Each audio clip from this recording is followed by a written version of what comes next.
l'étape de 2029, de 2035, mais aussi de 2050. Donc, tout ça va nous permettre aujourd'hui de bien défendre les intérêts du peuple ici à l'hémicycle. Dans les commissions techniques, nous travaillerons à ce que certaines corrections soient apportées par rapport au choix, mais surtout veiller sur l'équité territoriale. Ah, pour vous, c'est une grande préoccupation, l'équité territoriale. Parce que Dakar, pratiquement, c'est 80% de l'économie du Sénégal. Donc il y a une disparité, donc il faut corriger tout ça. Et Inch'Allah Rabbi, on va se mettre pour vraiment maintenir les gens dans leur terroir, leur faire rêver et pouvoir travailler là-bas et gagner le vie.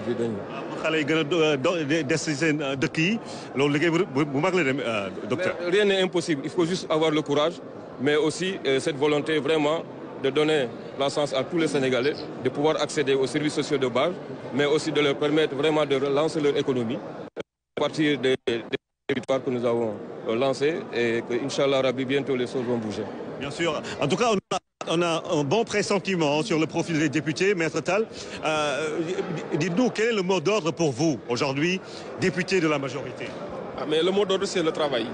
Nous invitons tous au travail, mais également à la rupture de ce que nous avons l'habitude de voir ici dans l'hémicycle, qui est un symbole de notre démocratie et de notre République. Notre défi majeur est de restaurer cette relation de confiance, de réconcilier le peuple sénégalais avec son Parlement.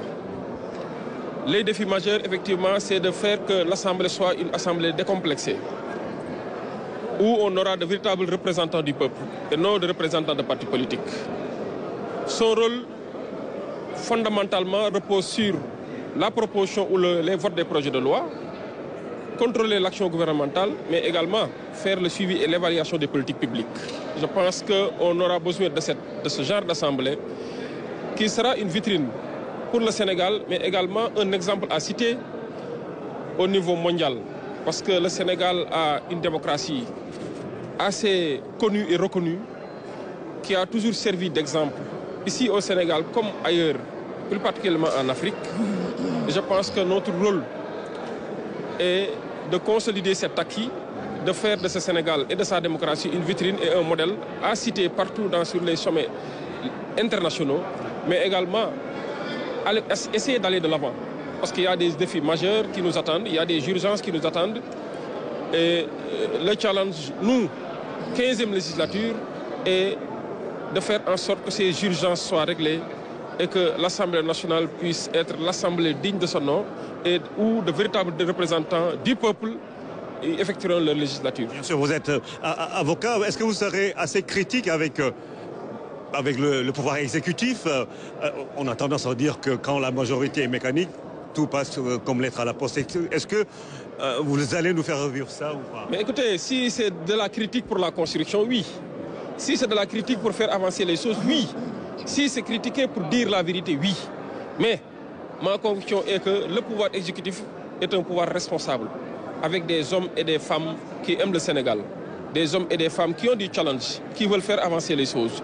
Et je pense que ce pouvoir exécutif, avec ce Parlement, je pense qu'ils feront bon ménage pour faire avancer le pays pour le grand bonheur du peuple sénégalais. Merci wolof tuuti rek dañuy tàmm di wax ni assemblée ku am majorité rek lépp lu ñëw rek day jàll comme lettre bu ñu dugal ci poste. Est-ce que di ngeen am beneen gis-gis beneen façon taxawaay par rapport ak loi yi nga xamante ni ngeen war a voter? waaw foofu damay dalal sa xel fii lépp lu fiy jàll mooy lu gën ci réew mi. C'est vrai que majorité am na lu muy jariñ parce que instrument la pour nga doxal say politique publique, instrument pour nga doxal say réformes yi nga bëgg a doxal. waaye li am solo ba am solo mooy ana lan moo war a jàll ak lan moo war a jàll. lépp lu gën ci réew mi parce que askan wi la ñuy xool ñun mooy suñu interlocuteur. la preuve li nga ñu tuddee mooy ay député pencum ndawi askan wi maanaam day député du peuple. kon lépp lu fi war a jàll mooy lii nga xamante ni dañoo gis ni moo gën ci Sénégal moo gën ci Sénégalais yi moo gën ci ëllëgu Sénégal. lépp luñ gis ni nag critique bu fekkee moo koy defar incha allahu jàppaleen ni Pastef en tout cas ñun député yi nga xam ne si bannière Pastef nañ jàlle ku xam Pastef xam ni ñu décomplexé nañ ku xam Pastef xam ni critique dans la vérité dans la construction et dans le développement. ñun ci loolu mais yaakaar naa c'est le parti nag le plus démocratique même s'il y a des partis démocratiques c'est le parti le plus démocratique du Sénégal. am na démocratie moo nekk leitmotiv am si lañ mus a dox te incha allah si la ñuy wëy te loolu dañoo jàpp ni état la si ñun maanaam état d'esprit la si ñun.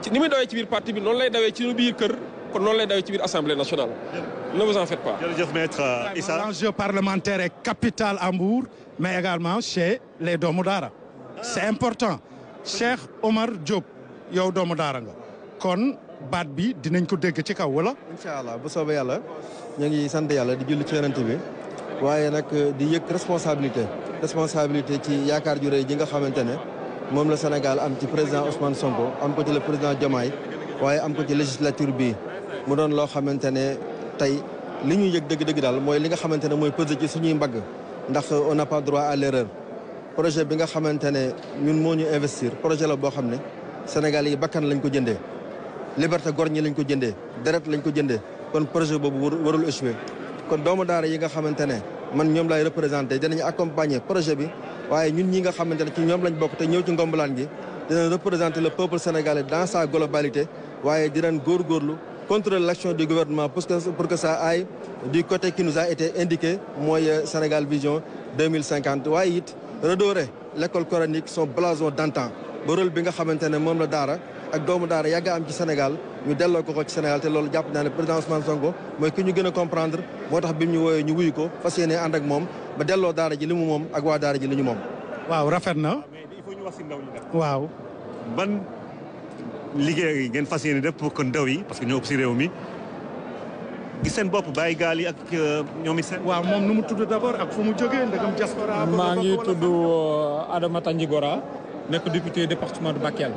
donc maa ngi sant yàlla bu baax di julli ci yonent bi di remercier population Sénégal yëpp di remercier également la population du département de Bakel ci choix bu ñu teg suñu personne. ginnaaw loolu je crois que projet yu ñu am pour la jeunesse ay projets yu leer la certes la jeunesse attend beaucoup certes il y a beaucoup à faire pour cette jeunesse là mais xam nañu ne li njëkk ci projet yi mooy ñu nekk ci mbay mi nekk ci dans l'élevage nekk dans la pêche mais également dans le projet boo ko xoolee mënuma expliquer yëpp tey mais il y a énormément de projets pour la jeunesse boo gisee même dans le secteur minier ñuy naan il faut que ñu industrialiser ko bu ñu ko exploiter bu pare ñu industrialiser ko pour que xale yi mën a am liggéey la. waaye ku ne Bakel ne ndox mi. Bakel moom wax dëgg yàlla sonn na ci ndox mi ren trop mais yàlla def na ci sutura ndox mi retiré wu na bon ay dégâts am nañu mais état bi def na waru garam dégagé na une enveloppe de 8 milliards également am na leneen lu ciy tegu am nañu yaakaar ne incha allah dinañ ko fàtte ce sera un Pastef. bismillah dañuy dem nag si jigéen ñi nag tuuti rek waa ji nag moom am na ku may ndural waaye damay jël jigéen ñi tuuti parce que jigéen waaye taxaw ne ni ñuy def da ngay xaw am tuuti galanterie. ok soxna si noo tudd. Aïcha Touré. Aïcha Touré waay. je représente l'Amérique océanique fa laa jógee. ah député États-Unis waay. ok pour ban parti. Pastef waay. c'est pas seulement les États-Unis mais l'Amérique océanique. c'est-à-dire c'est toute l'Amérique plus l'Australie l'Océanie. kon ñoo bokk nga si ñu yore kàddu diaspora bi nekk foofu. effectivement.